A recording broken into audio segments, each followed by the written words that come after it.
Nah, di majelis Abu Yazid itu ada seseorang yang punya kedudukan tinggi, punya kehormatan yang tinggi, baik itu kekayaannya atau itu kedudukan pangkat jabatannya. Pokoknya orang ini dihormati. Nah, beliau itu hadir di majelis Abu Yazid Al-Bistami. Pada suatu hari ia berkata kepada Abu Yazid, saya, wahai Abu Yazid, semenjak 30 tahun berpuasa setahunan, tidak pernah berbuka kecuali hari-hari nang kada boleh puasa aja tiap hari puasa, kecuali hari tasyrik nang kada puasa, hari raya. Saya melaksanakan salat malam dan tidak tidur. 30 tahun puasa hari-hari, 30 tahun malam beribadah semalaman. Dan saya tidak merasakan dalam hatiku akan sesuatu dari ilmu ini. Tapi dalam hati ini asa kadada merasakan sesuatu, kedekatan dengan Allah. Artinya bahasa kitanya, sudah beramal sekian puluh tahun, puasa tiap hari, sembahyang malam tiap hari, kenapa aku ini masih hatinya lawan Allah tuh merasa jauh? Ya, termasuk merasa jauh itu merasa masih ada harga diri, merasa masih sakit hati bila dicela orang, sakit hati bila dihina orang. Mestinya kan kada lagi tuh kalau sudah sekian tahun beribadah, 30 tahun tuh puasa hari-hari, 30 tahun sembahyang malam. Sebenarnya orang yang sudah macam itu mestinya jadi sudah. Karena taat itu kan buahnya adalah ubudiyah. Taat itu buahnya ubudiyah, kehambaan. Kehambaan itu buahnya apa? Kehinaan. Hamba itu kan hina. Nah, mestinya orang yang sudah 30 tahun taat ini mesti berbuah ubudiyah. Ubudiyahnya mestinya sudah berbuat kehinaan. Mestinya dicela orang kada marah lagi, sambati orang apa kada menghiraukan lagi. Tapi ini kenapa ulun ini masih aja dipuji orang asa suka, bila dihina orang sakit hati bisa sari. Dan saya membenarkan dengannya dan mencintainya. Maka Abu Yazid berkata, ujar Abu Yazid, jikalau kamu berpuasa 300 tahun dan beribadah malamnya, niscaya tidak akan kamu dapati dari ini walau seberat zarrah ikam, walaupun ikam puasa 300 tahun. Apalagi hanya 30 aja, 300 tahun ikam puasa, 300 tahun ikam beribadah, ikam kada akan mendapatkan ilmu ini, ilmu ma'rifat ini. Kan orang ma'rifat itu orang yang sudah ahrar, sudah merdeka. Orang ma'rifat itu orang yang pandangannya itu selalu memandang kepada jalal atau jamal Allah. Itu orang ma'rifat. Bila ada hal-hal yang kadang menyamankan inya, yang dipandangnya adalah jalal Allah. Bila ada hal-hal yang menyenangkan inya, yang dipandangnya adalah jamal Allah, keelukan Allah. Jadi artinya apa? Orang ma'rifat itu kalau dia disakiti dia kadang merasa terhina, kalau dia dipuji dia kadang merasa terpuji.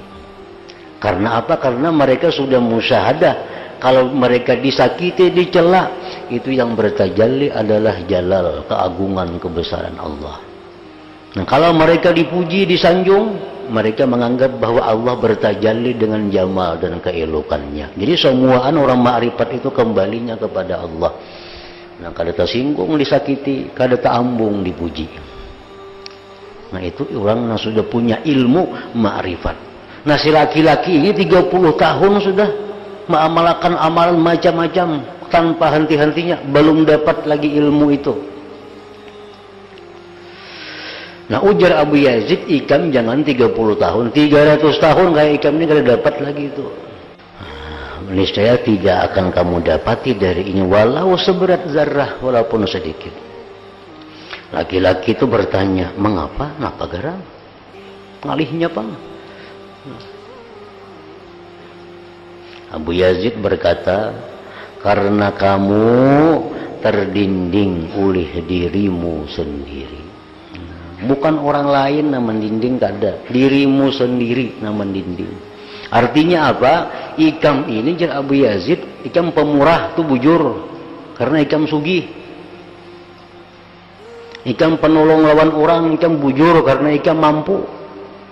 Tapi sebuting ikam ini penyakitnya, ikam merasa bahwa diri ikam tuh ada harga.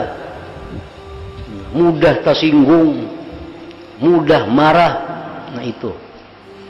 Nah kalau ikam masih macam itu, ikam 300 tahun kada akan dapat ilmu makrifat itu. Apalagi belang kambingan. Puasa banu kada, banu puasa sambayang malam banu bangun banu kada. Harga dirinya tinggi benar, nama ginnya. Ini tuh kada ada harapan apa-apa. Laki-laki itu bertanya, adakah ini obatnya? Adakah obatnya? Adakah amalannya? Adakah caranya kayak apa? Menghilangi harga diri nih. Ini orang yang punya penyakit dipintang harga diri. Ini kada punya penyakit dipintang kikir, kada punya penyakit dipintang pemalar memberikan bantuan saran, kada punya penyakit dalam hal-hal lain. Penyakitnya orang ini tinggi hati. Adalah obatnya. Abu Yazid menjawab, ada obatnya. Laki-laki itu terus berkata, katakanlah obat itu kepadaku. Padahal kan apa obatnya? Abu Yazid, laki-laki terus berkata, katakanlah obat itu kepadaku sehingga saya mengamalkannya. Abu Yazid berkata, kamu tidak akan mau menerimanya. Ikamun ku beri petunjuk, ku beri jalan, ku beri obat, kamu kada mau juga makan obatnya itu. Kamu kada sanggup, ya Abu Yazid. Laki-laki itu berkata, sebutkan kepadaku napa garam obatnya supaya bisa saya mengamalkannya. Abu Yazid berkata, jar Abu Yazid, obatnya pergilah sekarang ke tukang hias, cukurlah rambut dan jenggotmu.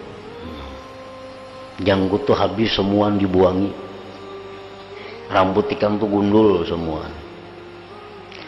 Lepaskanlah pakaianmu ini, pakaian kebesaran tuh jangan dipakai lagi, dan berpakaianlah dengan baju kurung panjang, cukup baju gamis biasa. Gantungkan di lehermu karung yang dipenuhi dengan buah jauz, dan kumpulkanlah anak-anak kecil di sekelilingmu, dan katakanlah kepada mereka, setiap orang yang mau menampilingku dengan satu kali tempilingan akan saya beri 1 biji buah jauz ini.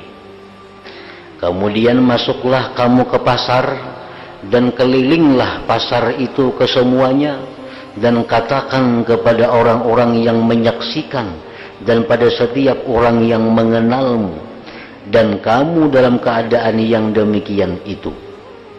Kita akan keliling pasar, bertemuan orang tampiling pang aku pengen kubari sebiji. Teman orang tampiling aku laki-laki kubari sebiji.